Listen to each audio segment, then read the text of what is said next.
Bonjour, bienvenue sur mon vlog. Est-ce que les humains sont capables d'évoluer et donc seront-ils capables de survivre, au changement, de leur environnement? Parce que vous savez bien, hein, grâce à la sélection naturelle de Darwin, grâce à la théorie de l'évolution, que, lorsqu'il y a un changement, dans les conditions, de vie, d'une espèce animale, eh bien, il peut y avoir, sa survie peut être compromise, si elle n'est pas adaptée à son nouvel environnement. Alors, c'est une question qui est extrêmement intéressante et j'espère que vous allez vraiment écouter jusqu'au bout. Alors d'abord, il faut faire la différence entre adaptation et adaptabilité. En fait, l'adaptation, c'est un état, c'est-à-dire, est-ce que, telle espèce est adaptée à un moment M à son environnement? Et son adaptabilité, c'est sa capacité, à affronter différentes, situations. Donc, une espèce peut être, parfaitement adaptée à son environnement actuel, mais si elle manque d'adaptabilité, au moindre changement, sa survie va être compromise. L'être humain, a montré jusqu'à présent, notamment grâce aux progrès techniques, hein, une grande adaptabilité. C'est-à-dire que, grâce à la technique et à la technologie, nous pouvons affronter, et bien, un grand nombre, de changements, de température. Nous pouvons nous adapter, d'une certaine façon, hein, à des conditions, plus ou moins hostiles. Et même, dans les sociétés les plus développées, nous nous permettons d'ignorer beaucoup d'aléas, météorologiques, et cetera. C'est-à-dire que nous avons, compensé le manque de visibilité nocturne par, et bien, la lumière, électrique, ou autre, nous allons au travail par tous les temps, parce qu'il y a le chauffage dans la voiture, parce que, et cetera, et cetera. Et tout ça, ce sont des choses qui paraissent évidentes, mais qui d'un point de vue, animal, si j'ose dire, hein, d'un point de vue zoologique, sont, bah, incroyables en fait. C'est enfin dans le vivant, si on regarde l'ensemble du vivant, c'est unique, c'est vraiment unique. Mais est-ce que nous ne nous fions pas trop, à cette adaptabilité justement? Est-ce que nous avons bien conscient de tous les tenants et aboutissants, de, bien, notre façon de vivre sur la Terre? Parce que, j'ai parlé de technique et de technologie, mais justement, pour la quasi-totalité des situations, critiques, qu'on peut imaginer, nous sommes extrêmement dépendants, de la technique et de la technologie. C'est-à-dire qu'un être humain, nu et sans équipement, extérieur à lui-même, eh bien, est 1000 fois moins adaptable, qu'un humain disposant, de tout ce que permet, la technique et la technologie, actuelle. Et les êtres humains ne sont pas tous capables, individuellement, de, survivre dans telle ou telle situation. Nos compétences, si on prend l'humanité, en entier, elles sont très variées. Si on prend un individu tout seul, il ne fait pas grand-chose. Certains sont plus compétents que d'autres. Il y en a même, qui font des stages de survie. Pardon, je ne me moque pas du tout, hein. Je pense que même j'apprécierais d'en faire, pour, voilà, affronter certaines situations, voilà. Mais, on est tellement spécialisé aujourd'hui, si je reprends l'exemple de la technologie, que, aucun humain sur cette terre, par exemple, n'est capable tout seul de construire un smartphone ou un ord de fabriquer un smartphone ou un ordinateur.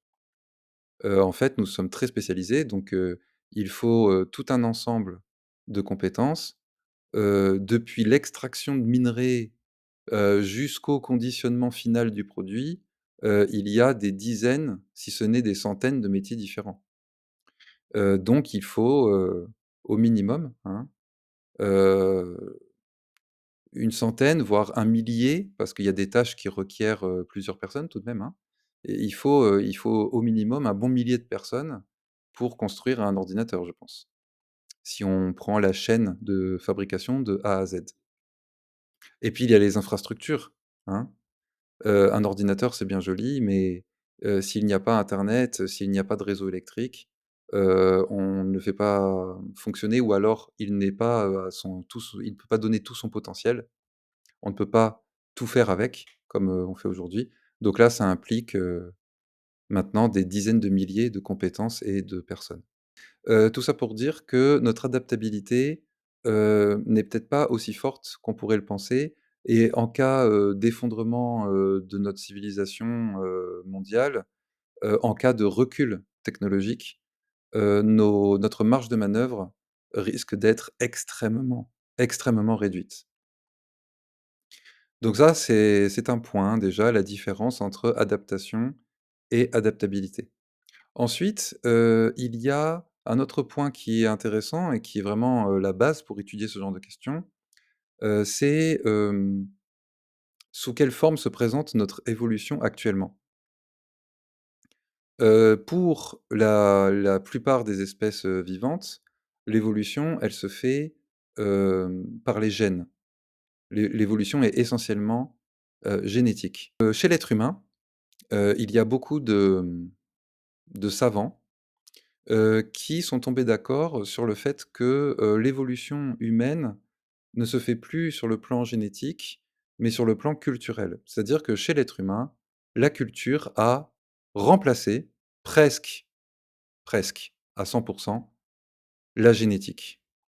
Je dis presque, hein, parce que, on a bien remarqué, hein, que, au niveau des capacités physiques, les êtres humains ne sont pas, tous semblables, et que, un peuple qui est installé, depuis plusieurs siècles, à 5 000 mètres d'altitude, comme c'est le cas de certains peuples dans l'Himalaya, ou dans la cordillère des Andes, ont développé des capacités pulmonaires, des capacités respiratoires, qui, sont au-dessus du commun des mortels. On a aussi remarqué que les Inuits, ont un gène permettant de mieux digérer la viande que, le reste de l'humanité, et que nous, les occidentaux, je ne sais pas si nous sommes les seuls, mais nous gérons beaucoup mieux l'alcool que, un japonais. Enfin, si ça se trouve, c'est une légende urbaine. Il faudrait que je vérifie cette rumeur un jour. Bon bref, donc l'évolution humaine se fait, essentiellement sur la culture. Bon, et aujourd'hui, donc bon, il y a différentes cultures à la surface du globe, hein, bien sûr. Il y a une très grande variété culturelle encore aujourd'hui, mais ceux qui étudient, l'évolution de l'humanité ont tendance à penser que, non seulement nous allons vers une culture mondiale, c'est-à-dire que les différences culturelles, s'amenuisent, les traditions locales ont tendance à disparaître, au profit, de traditions, globalisées. Voilà. Bon, chez nous, on remarque, par exemple en France, hein, on remarque à quel point, des traditions comme Halloween, qui ne sont pas du tout françaises à la base. Bon, après je veux pas refaire le débat sur l'origine d'Halloween, parce que bon, après il y en a qui vont me dire: «Non, mais c'est pas vraiment américain, c'est celtique à l'origine», et cetera. Bon, bref, c'est juste un petit exemple comme ça, hein. Mais on voit bien que, il y a une façon de se nourrir, une façon de s'habiller, qu'il y a aussi des modes, musicales, ou cinématographiques, qui ont tendance à se globaliser. Bon, déjà, il y a ça. Et puis ensuite, il y a un deuxième aspect qui est intéressant, hein, c'est que cette culture mondiale, cette culture dominante, elle est quand même relativement consumériste, elle est quand même relativement axée sur, le confort personnel, sur, la dose, maximale de loisirs, et de plaisir possible, que l'on veut, s'octroyer, que l'on veut se permettre, et qu'elle est dominée aussi par ce qu'on appelle, l'individualisme, hem, en opposition, à la solidarité, à la fraternité, tout simplement.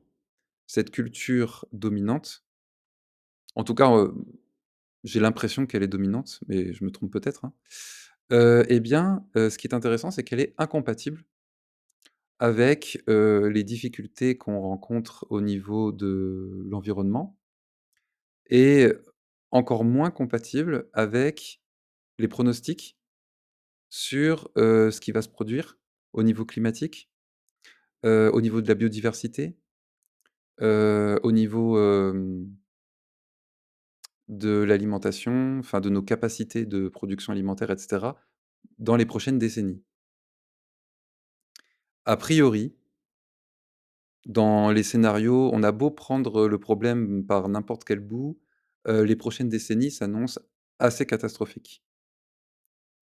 Et donc, si l'évolution est essentiellement culturelle chez l'humanité, et si, la culture dominante à tendance, globale, est incompatible avec, les prochaines modifications de l'environnement, qu'est-ce qui permettrait la survie de l'espèce?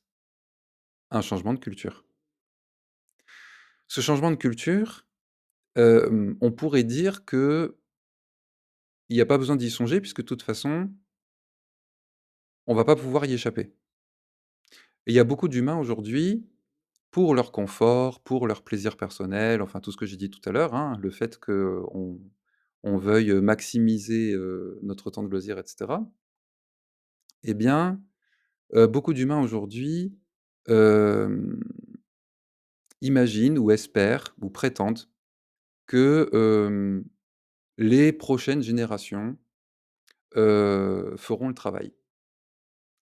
C'est une façon de se dédouaner, et de laisser ça, aux autres. Voilà. Mais, la question qui se pose, c'est si on attend le moment où on n'a plus le choix, est-ce que ce ne sera pas trop tard? Parce que dans les scénarios les plus pessimistes sur l'évolution, les évolutions de l'environnement, eh bien, il y a l'acidification des océans, l'acidification de l'atmosphère, c'est-à-dire de l'air que nous respirons. Il y a, un emballement possible de la hausse de la température, de façon exponentielle et donc là, i ça pourrait enfin, si un changement culturel, s'opère de façon, inévitable, enfin bref, si on attend le dernier moment, bah, ce dernier moment, en fait, ce sera pas le dernier moment, ce sera juste trop tard. Parce que quand on dit le dernier moment, on sous-entend que ça va passer. Quand on dit qu'on s'y prend au dernier moment, ça sous-entend que c'est encore possible, mais en fait, peut-être que non. Et là, on se retrouvait dans la situ et là, on se retrouverait dans la situation, par exemple, de l'humanité dans le film Interstellar, où les derniers humains, essayent, de cultiver leurs ultimes champs de maïs, en attendant le moment où, il y aura plus de maïs et où, ben, il y aura plus rien à manger. Voilà. Bref, il faut un changement culturel et le plus tôt possible, le plus tôt possible. Et pour ça, on ne peut compter, malheureusement, que sur les gens qui, ne veulent pas attendre. Et il y en a un pourcentage, non nul, un pourcentage vraiment significatif, de personnes qui sont conscientes que, il faut un changement culturel, tout de suite et qui non seulement modifient leur existence, mais en plus essaient de transmettre de nouvelles valeurs à leurs enfants. Et donc là, bravo, je pense que j'en fais partie, mais chez toutes ces personnes-là qui sont conscientes et volontaires et qui ont commencé à changer de vie, il y a toujours une question, lancinante, hein, c'est: «Est-ce suffisant?» Est-ce suffisant? Parce que même en faisant abstraction des gens qui sont totalement dans le déni, et qui veulent totalement se déresponsabiliser et malheureusement parmi ces gens-là, il y a tous les grands patrons de banques et de grandes entreprises comme par hasard, tous ceux qui polluent le plus la planète, bien sûr, et qui exterminent le plus, d'espèces, vivantes, sur la Terre, au point qu'on parle aujourd'hui de sixième extinction de masse de la vie sur Terre. Eh bien, hem, même si on fait abstraction de ces gens-là et qu'on ne prend que ceux qui veulent faire des efforts et qui ont commencé à faire des efforts, il y en a un pourcentage là-dedans, qui, se contentent de quelques actions pour se donner bonne conscience. Et là, par contre, je fais peut-être partie de ces gens-là. Et peut-être que vous, qui écoutez cette vidéo, vous faites partie de ces gens-là. Parce que, recycler nos déchets, enfin trier nos déchets, aux poubelles jaunes, vertes et cetera, en essayant de pas trop penser, à ce que les entreprises, en font derrière. Acheter une voiture électrique, acheter des panneaux solaires, et je sais pas moi, manger bio, je ne suis pas certain que ça ait un grand impact. J'en suis pas certain. Je pense que, malheureusement, si on veut éviter, hem, d'être obligé de passer par la case dépeuplement, c'est-à-dire si on espère qu'il y aura pas trop de morts et qu'on souhaite rester à peu près à 7-8 milliards d'humains sur la Terre, qui arrivent à vivre correctement, il faudrait que tous les humains sur la Terre aillent beaucoup plus loin dans le changement de vie. Et là, je suis concerné autant que vous. Parce que moi, comme vous, je suis encore quand même beaucoup dans la perspective de maximiser mon temps de loisir, mon confort, mes petits plaisirs quotidiens, petits plaisirs alimentaires, petits plaisirs numériques. Et c'est pas viable, ce n'est pas viable. Nous n'évoluons pas assez vite. Je pense que la culture va évoluer, je pense qu'elle évolue déjà. Je pense qu'il y a beaucoup de prise de conscience chez les gens. Mais au niveau des actes, ça va à une lenteur, assez angoissante. Et en fait, on se sent un peu impuissant par rapport, à tous ceux qui détiennent le pouvoir financier, le pouvoir politique, le pouvoir, économique et puis tous les géants de l'alimentation et cetera. Parce que, la plupart des humains n'ont pas de n'ont pas de terrain où mettre un potager. La plupart des humains n'ont pas les moyens de faire une vraie transition écologique en autosuffisance, avec de la sobriété énergétique. Pour beaucoup de gens, ça demande des investissements. On pense par exemple à tous les logements qui sont des passoires thermiques en France, c'est-à-dire la majorité, sont très, très mal isolés. Ça demande des budgets, ça demande des travaux. Et donc finalement, si on n'est pas, aidé par notre élite, si on n'est pas soutenu par, des dirigeants, des hommes et des femmes de pouvoir, qui, investissent là-dedans, nos petits efforts à nous, avec nos moyens à nous, même avec la meilleure volonté du monde et même avec un vrai changement de mentalité, un changement culturel donc, eh bien, on n'ira pas très loin. Alors le changement culturel, OK, mais même en imaginant que ce changement culturel se fasse vraiment, en profondeur chez les gens, au niveau de leur mentalité, de leur état d'esprit, il faudra que l'élite, qui nous verrouille actuellement, s'effondre, ou il faudra qu'on l'aide à s'effondrer.